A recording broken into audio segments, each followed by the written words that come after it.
I'm going to pick up where I left off the other day, and that was electricity and talking about the electric universe.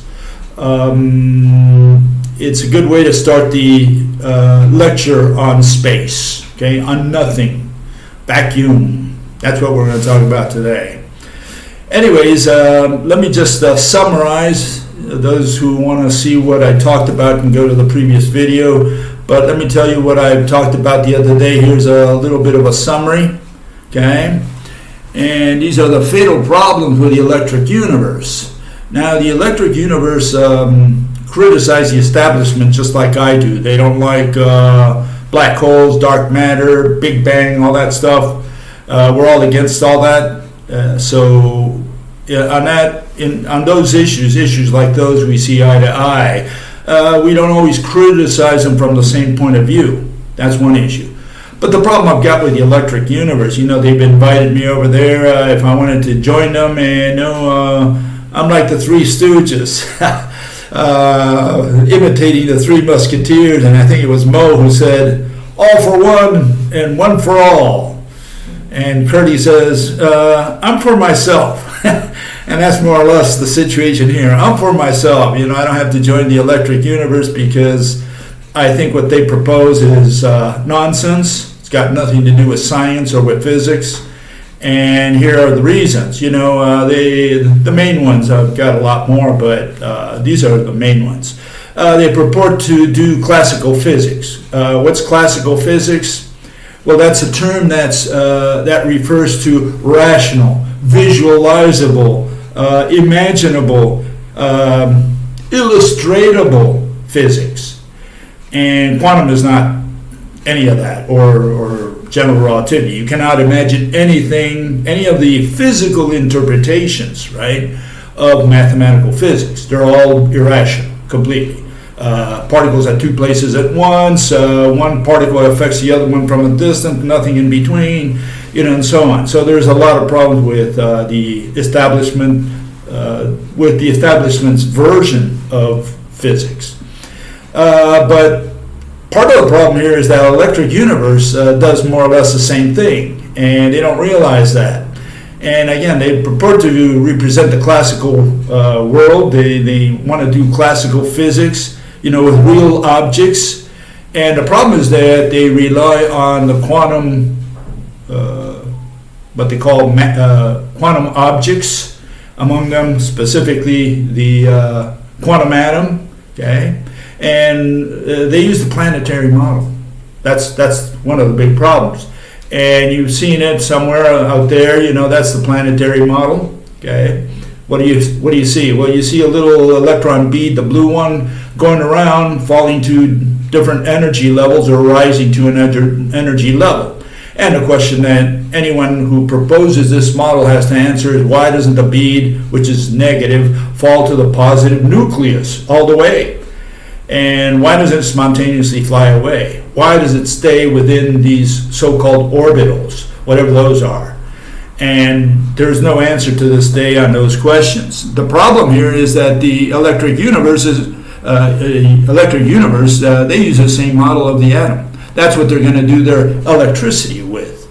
And one of the problems with that model also here is another vision, okay? And that's that you have these p orbitals. Not only the p orbitals, the s orbitals as well, but the p orbitals specifically, they run right through the center of the atom.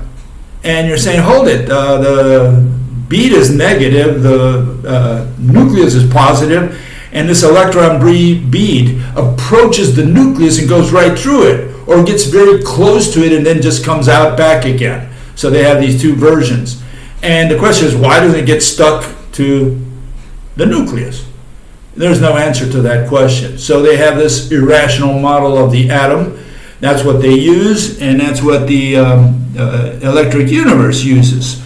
So, and they have no choice but to use it. And now, let me tell you why. Because if you look up the atom, like in Google Images, you'll find something like this. Okay, and you can see all kinds of atoms there, but they all have the same model. In other words, it's the electron bead rolling around the nucleus, no matter which atom they portray, which one they illustrate. And if you look at ionization, which is the one also used by the electric universe, if you look at those up, you'll find the same type of atom. They need that kind of atom, that type of atom, that illustration of the atom, in order to show that the electron bead flies away. That is their model of ionization. And so it's not only the atom, but they need it for ionization, and as we will see, they use it also, or they need it also to explain electricity. And so any person giving a presentation has to show you first his atom. Now, we don't care about the real atom, the one Mother Nature has, the one Father Universe uses out there. We don't care about that one. Okay? We're talking about the one the presenter, the theorist, is presenting. So we need to follow his explanation, his theory, his mechanisms, right? So if he's going to give you a physical interpretation, the first thing he's got to show you is his version of the atom. And he's got to be able to defend it. And that's where the problem is. The problem is that these people cannot defend their atom, again, because the electron doesn't fly away or fall to the nucleus. Those are the main points there. As a result, you have electricity is the flow of negative beads. So it's not only that you have ionization, you have to have the electron bead flow from atom to atom. Okay, and so this is their model of electricity. Okay, you have the atom and you have the electron beads flowing from atom to atom. And this is their circuit here. This is more or less what everybody is taught in high school or in technical classes and so on. So you see that the electron beads, those red ones, they're going around to the positive pole. So the negative ones approach the positive pole. And again, this requires the quantum atom. So these people criticize the establishment, but they're using the establishment's atom to do classical physics. We have a problem there. We have a serious problem because they cannot defend their atom. And of course, this notion of electricity is based on that atom, meaning that notion of electricity is bunk. It's irrational. Okay? You have to start with the atom. You got to show me your atom if you're going to provide a theory for the one that you're going to present. And so here's a vacuum chamber with that same thing. Okay, you can see the electron beads flowing. What they've done in, I guess the electric universe does the same thing, but quantum mechanics, is they get rid of the atom altogether. All you have is the electron beads flowing. So quantum mechanics does electricity without the atoms anymore. They don't need the atom. What they have is the electron beads just flowing from to the anode, from cathode to anode. That's what they have. And so, you have that version, and here's our proposal, what we propose in exchange for that. We're saying that what they've been looking at all these years is really all the atoms which are merged together, and let's call them iron atoms because that's the most popular one for conduction of electricity. Let's assume these are all iron atoms. So they're all merged together and they twirl around. Okay, that's our model. And that's different than a little bead flowing from one place to another. Okay, so we have a different model of the atom and a different model of electricity. Okay, and we're saying that the one from the electric universe, the one they use, is irrational because it relies on the quantum atom. That's where the problem is. And it's a fatal problem. Okay. Gravity, they have a positive attracting negative. I talked about that a little bit the other day.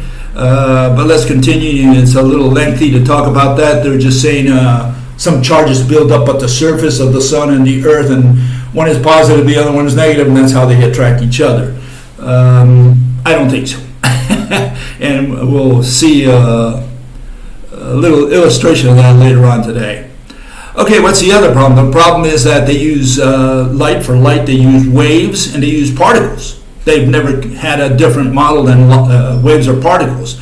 And we're saying light is neither, okay? But this is what they proposed since the 19th century at least, right? You have all these fellows from Fresnel to Maxwell all the way to Niels Bohr and so on. All these people use this model of the wave. And what are we staring at? Well, we're staring at a bunch of vectors. That's what we're staring at. If you look at that, this is what you're looking at. You're seeing the two fields, electric field and the magnetic field. One runs at 90 degrees to the other one. We don't know why. They never explained that. They just said it is so. But the problem here is that field is a bunch of numbers. What is it? A value at each point in space. And what is a vector of which the field is made of? It's magnitude and direction. Again, numbers. So what you're staring at is a pictorial representation of numbers. Those arrows, those red and blue lines, curved lines, those are all pictorial representation of numbers. And it's irrational because you're trying to represent a concept with a physical object. Then they put it in motion. Here you can see it. Give me a second here. And you can see how they put all these vectors in motion, which is totally irrational. What do you mean you're going to put numbers in motion, right? And so, we have a problem with all this because what they are doing is cheating. They're saying they're going to have this concept, bunch of numbers that are flowing, in this case, from left to right, and that makes no sense. And again, one of the big problems with the wave is that it's one way, right? It just travels in one direction. What do we replace it with? We replace it with the rope. We're saying that what they've been analyzing all these years is a rope. Rope is a physical object. Field is not. Okay? Field is an abstract concept. So it's not that we just gave it a new name. We're replacing the abstract mathematical concept known as wave, right? Wave of what? Of vectors. We're replacing that with a rope. We're saying that's what they've been looking at all these years. And when we put them in motion, we can see the difference here. One is, let me get this. Give me a second here. One is a concept, the other one's an object. That's the first thing. And then one is one way, which is the one on the top, the wave. And our proposal is a little different. It's a torsion in situ of the rope. So the wave is like a 3D wave. It's a three-dimensional wave, you could say, because it's torquing in situ and it's torquing in both directions, opposite directions. It affects the atoms at the ends. Here you can see the two atoms at the end. Okay, so the atoms are pumping, doing their quantum jump, and by doing so, they're torquing the rope. So the light consists of torsions of a rope, and that does explain the speed of light, why light is so fast. If you put a rope, tight rope, from one wall to the other and put two clothespins on it, you move one, the other one moves practically instantaneously. Why? Because it's already connected at the two ends. That's why. Okay, so there is no such thing as action at a distance. Okay, what you have really is there's a physical mediator, but we cannot see or touch it. You can run your hand right through the rope, okay? And that's a long story, but that's what we're proposing. We're saying it cannot be touched, okay? The other problem that the electric universe has is that they use the same words that everybody has been taught in high school and college, and there you see some of the irrational terms that they brought into physics: field, energy, wave, charge, force, and above all, plasma. That's the one that the electric universe vouches for. That's the one they propose. And no, why are all these terms irrational? Because they're used as physical objects. That's why. None of these are physical objects. And when you tell that to an electric universe or a plasmoid, he says, "Oh, what do you mean plasma is a physical object?" No, it ain't, okay? And that's why you need to understand the language of physics. And these people never are interested in that. They say that's semantics, that's word salad, we don't care about that, we want to do physics.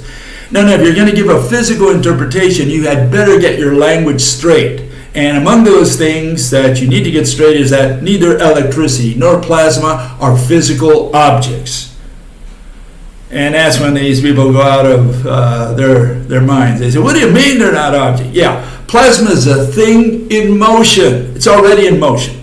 A running boy is not the same thing as a boy. Okay? Boy is the object. Running boy is not an object. Running boy is a concept, a dynamic concept.